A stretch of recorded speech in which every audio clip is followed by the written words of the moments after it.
There's been a lot of hype around the Zohran Mamdani campaign. What is your take on the campaign, and what does that teach you about electoral politics, sort of political contradictions, and proximity to the state? Yeah, I think I said to someone recently, cool policies already disappointed in the person. And that's just because like one, cool, there's going to be a socialist in the settler colonial state of New York, gonna go over New York City. Sure. But like there's really he's still going to have hard times with the unions. Like it's still politics as is. To me, I think it speaks to a broader ability and need or want for those types of policies, which I think hopefully tells people to organize around them non-electorally, and thinking about how do we, like, what can we get if there's a socialist in office? Because it's not going to last forever, if it even lasts at all. And that it has to be used to build non-electoral strength and build non-electoral infrastructure, which, you know, if they make the state-run grocery stores, cool.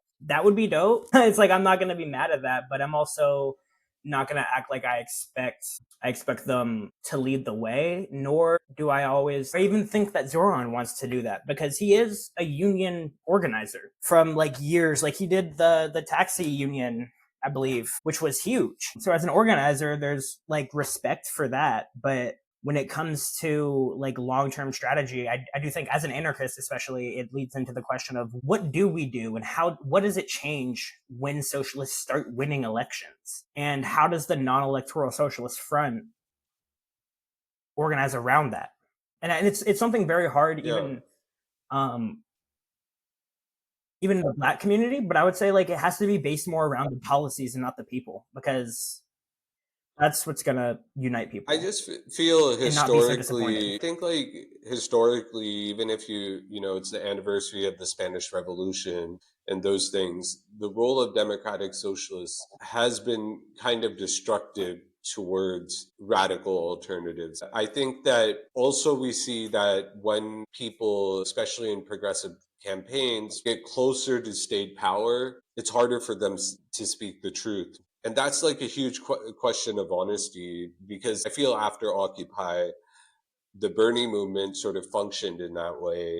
What's your take on that in terms of progressive campaigns and what their role has been in recent times? To me, like as someone looking at resistance history, I see it as an overall positive. It's an opportunity that I think folks we can organize around. But I think when a lot of people say that, they think we can push him to the left, or we can push these people or this or that, and it's still like based on the people. When in all actuality, like we should only be caring about the policy, and having like a people-based political system is why like we can lead to so much disappointment. And I think that's part of the danger, is that it gets based around people who have the great capacity to do things. Allegedly, I know the limitations of the state, but they don't address that limitation itself. Like this is something in South America that happens a lot more, which is actual revolutionaries get elected into office and say, I hate the state, vote for me. And they get elected. And like, it's a way to understand a machinery without fetishizing the machinery, or like having a way to like talk about what's around us. Cause that's why I'm like, okay, what grants is he gonna make open and available for X, Y, and Z? Like what money will he make available that's already ours, that should be already ours? Like what step in transition will he do to make resources more accessible to modern New Yorkers or stuff like that? All that can be dubs, and I think that it'll be even more of a win if we organize, like I was saying, like non-electoral, like being able to use this moment to boost or bolster non-electoral organizations in different formations, to not be fully around Mamdani or any progressive, but in a policy, which is why I think like Sunrise Movement is able to exist without AOC, and is still able to like now shit on AOC and go to do office sit-ins in her office, because they're like, we care about one thing, and it's a policy. And just because you got in and we were there doesn't mean that we're any nicer to you. Like now you have the job. I want to shift a bit to the podcast itself. The Dugout is not a traditional progressive podcast. I feel like it's making an intervention in a much needed space about not just practical things we can do on the ground, but also introducing new speakers. I know Prince and you have called out the impulse to platform over politicize. And what were you trying to rupture when you first started? And what did you need that you weren't seeing anywhere else? Casual conversation.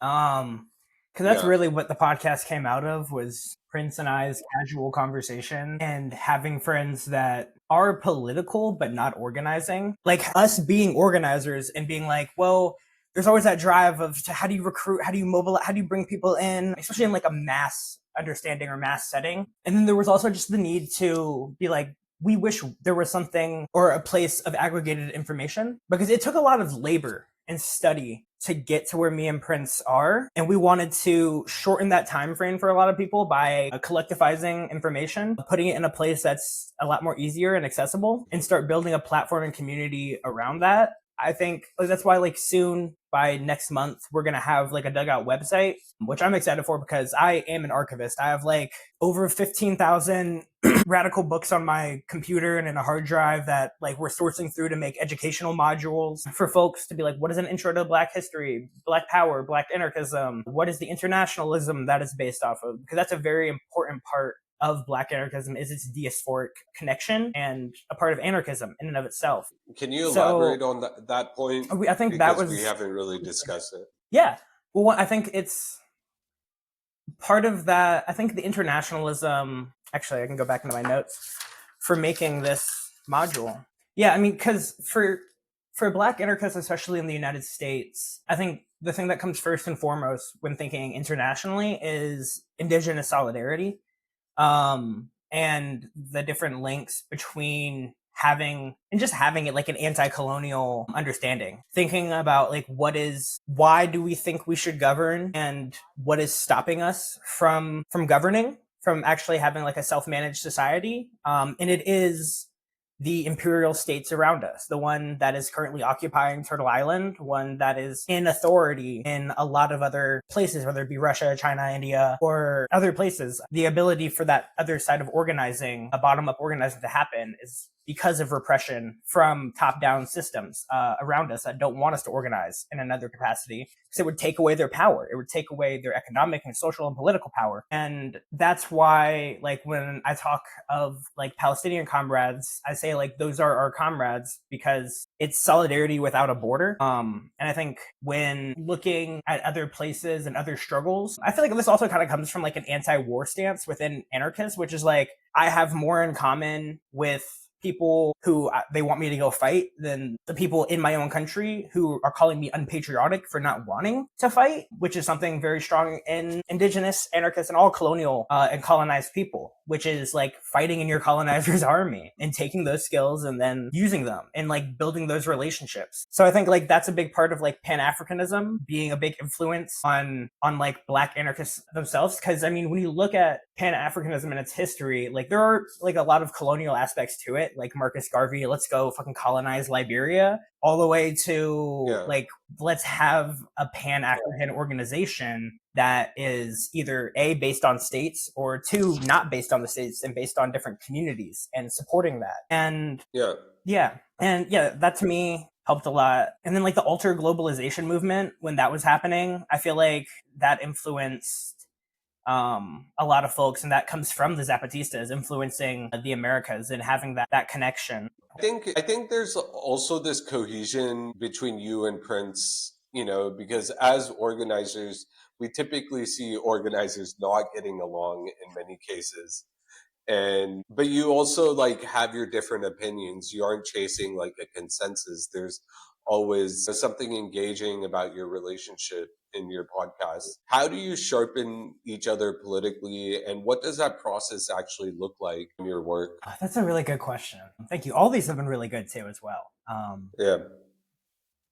I would say, I think we sharpen each other because one, we take this project seriously, but also not too seriously. That's like kind of one of the taglines. And half of why it's called the Dugout is just like we're high 90% of the time on the show. And That's a great way to do a podcast. the beauty of it is It really is. I feel like, yeah, I feel like we sharpen each other by like, I feel like we constantly surprise each other with all the different connections we have had without talking about it. And very surprised by, or I guess we also sharpen ourselves with, I guess it's just the openness and the vulnerability to be able to, and I guess this is kind of the point of me saying over and over again, having people that you feel like you can be accountable to, because then you can mess up around them. You could, like, you feel like you can make mistakes and you can actually learn in a way that's healing for some people. It's especially healing in this world where mistakes can be punitive or chastised, but very reproductive. Like, it's very growth. And I feel like that's that intention, that growth based intention, is a lot of what like holds us together. And the mutual respect to be able to understand why someone is hesitant around something and be able to take the time to address that. Yeah, I feel like there was another Yeah. part to that. And what does that process actually look like when you're preparing for a show? But I think you told a little bit about behind the scenes. Yeah. And So I mean, sometimes it'll be like, well, we make outlines for our episodes, and especially on the more history ones, I think it's like taking the time to not only feel like we're teaching the audience, but we're just teaching each other the kind of content. Because some episodes will be like one person just wants to do it, and then we'll bring up the sources, and it'll be like a live learning episode. So all the questions are organic through, like Prince or I being like, "Well, no, what does that mean?" And yeah, there'll be times where like we'll stop recording to like converse about something or to look something up, like mid episode research, so that we can both like have it really be a communal education project, because I feel like that's really what it is for me and Prince. As much as we want to create something for other people, it's also like a really interesting political diary and political experimentation around our own knowledge base and kind of sharing that with the world. And it's kind of based on understanding the unique position of black, like diasporically black anarchists as well, because Prince is Jamaican, I'm Gambian, Fula. And so we have like a very different relationship to our blackness and to our understanding of like relationship to colonial history, which I feel like is part of what makes like black anarchism itself so diverse, so elusive as well. I I really appreciated a term you used before, which was healing. What sort of grief or healing have you experienced as an organizer, and what is your recommendation to organizers who are dealing with things and the importance of healing, and what does healing mean to you? Yeah, I mean it's really important. I think there's okay. The first thing to address for me is there are multiple things we have to heal from, and we never have to. We're never gonna stop needing to heal, both physically, mentally, emotionally, and spiritually. We have things. I think of Jonina Irving, who was one of the last editors of the Black Panther News Party. How she talked about how no one came into the party a revolutionary, but it was through the study and struggle that people became revolutionaries together. And in that, I mean, like, we have to heal parts of ourselves before we come into a political formation or come into a social organization. And we have to heal from the things that we're going to do to each other while we're together. That's really well said. Because, yeah. And to me, I And think healing really does sometimes, it means stepping back and like taking a full step back. And that's something that I've had to grieve it not happening in political organizations that were very important to me, whether they be based on real material, like really materially beneficial and emotionally beneficial organizations being wrought institutionally with patriarchy is yeah, a thing to grieve, because the way in the formation it has, and then knowing that I had to leave that, like there was no changing it from the inside. It was burning too many people before the flame would ever go down. No yeah. one ever wanted to really heal from it. They always just, no one was really taking that step back to look at just the fire and be like, oh shit. I think that's something to grieve, is like all the different losses, the loss of relationships, the loss of life. I think it's important to me. There's this really good zine that came out from an internationalist that went to Rojava called Martyr Culture by Strangers in the Tangled Wilderness, that I think is really important for folks to try to grasp. And also the little audio interview they did with the author, I think, on a good part of martyr culture that I think Americans, like they talk about in the essay, have a hard part understanding and addressing because of Yeah. our implications of martyrdom. But I think that understanding that just because someone's not right here next to me fighting with me doesn't mean I can't pull strength from their energy and from their thought. Yeah. And doing that same thing future and backwards, like fighting for the people in front of us who are going to be in the lineage of the people behind me and of my comrades right now. Yeah. I think in one of the podcasts you also discussed about organizing around like Narcan and harm reduction and overdose response as a part of community defense. What does that kind of work look like where you are, and how does it fit into a broader strategy of survival? Yeah. So I came into a project like that. It's called Mutual Aid Street Solidarity in 2020, and it was kind of one of those like mutual aid, direct aid programs that popped up. And actually, we came out of the Food Not Bombs because the people at Food Not Bombs in Yeah. our chapter there, they didn't want us to have needles out and accessible. They're like, keep them behind the table. People can ask for them, and we were like, no, we just want to put them on the table, have people grab them, and like that's it. And it morphed because of the critique of mutual aid and how that was being done through other people, and like through like this like culture of things. And the big critique that me and other folks developed was kind of like this charity versus direct aid versus mutual aid model, or like understanding, which is like a lot of direct aid programs came up, but was it mutual aid? And we still shouldn't abandon mutual aid, because to us, mutual aid was an actual network or system or change in material or economic like worlds. It was Mm. fraternity societies, it's self-defense groups coming together, it's a collectively run communal kitchen, it's actual infrastructure that has a different property relation to it, versus like direct aid is like not charity, because you're not means testing people of like, oh, you need to make this to get that. It's still like a very accessible aiding system that folks are doing without being paternal, but Mhm. doesn't the people who are receiving, their one role is to receive and they can never give. And a lot of different serves were being set up, and the serves would set up a table. You're behind one side, you're on the other side. It's good to do that for efficiency reasons, because then not have places for people to eat or do their reading or have conversation. It's not really making it a mutual space or a communal space. Yeah. That we argued that would need it. So it moved on from like doing like a weekly serve site to doing more like actual outreach of like street walking and going to camps and being invited to camps, just sitting there talking the shit with people.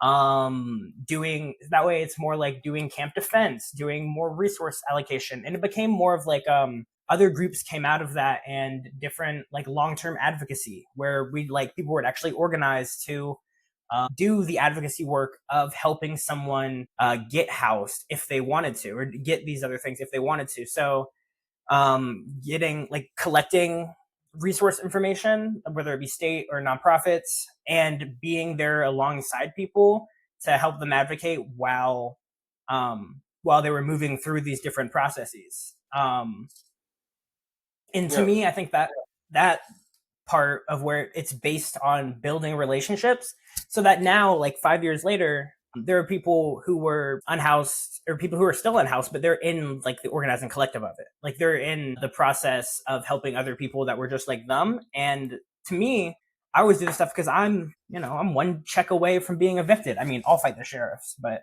like I'm very housing insecure myself, so it brought me there. And I'm also a drug user. Like this is done by people who use drugs. I've done a lot of different drugs, and we just don't want our friends to die. So that's really just Yeah. like the basis of the group and of coming together, was we just don't want our friends to die, especially if they don't Yeah. have to. This is a really important intervention, and I think I can feel that dynamic that you're talking about between food not bombs and the whole needles thing. So, what are the key issues you're paying attention to right now in the U.S., settler colonial U.S., whether it's state violence, labor, housing, or anything else shaping how people are living and struggling?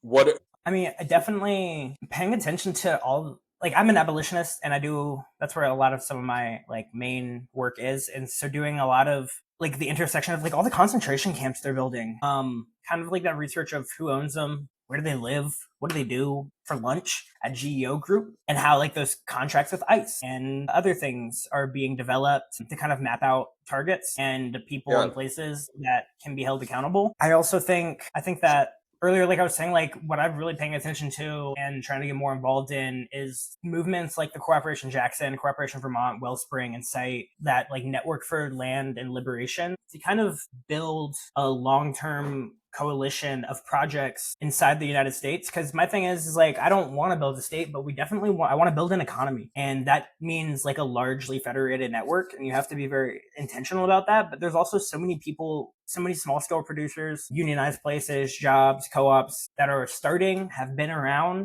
The hard part of building a new economy is not having other people to do and trade with, not having other people who have like a socialist ethic in their business practice. And even in like understanding, I don't want to build a transitionary state. I want to transition right now, prefiguratively. I want to build a new transitionary thing right now, and it will grow and we will grow. We might need to abandon it, think beyond it, do something else, but having that sort of infrastructure and then the coalition for those different projects to be able to be in relation with each other and build off each other, I think is something that I'm very, very interested in. And again, that has to do with me. I think like getting anarchists back in labor, back in like not even necessarily joining unions, but I think if you think about what the Young Lords did in New York when they took over the hospital, that's mutual aid.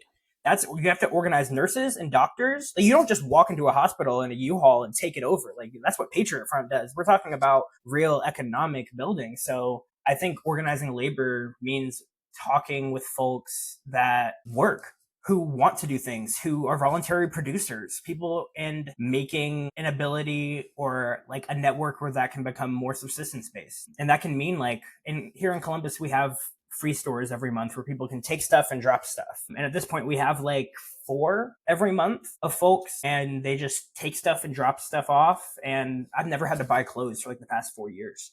yeah, And stuff like that, where I'm able to have less economic reliance on a capitalist network of money and more on a solidarity economy. I'm kind of curious, like what the organizational needs to build that up and make that more sustainable are, and a lot of it comes from land. We need land, and we need to decolonize what that means and have that sort of one like networked structure to like autonomous indigenous organizing. Because I mean, thing here is that like I was very influenced by indigenous anarchists to even get into anarchism. Before it was like, I hear you, it's cool, let's talk about it. All my friends are anarchists, dope. Being able to add that like decolonial lens to it made it feel more personal, but I also think made it feel more like it was actually something that had a brand of legitimacy that I saw as like, okay, yes, the anti-authoritarian trend. Yeah, and I guess that's probably just like my main point is like organizing the anti-authoritarian sect and movement spaces and not ceding ground to authoritarians. So that's the main issue in society, in my opinion, everywhere, is being out organized by the damn authoritarians.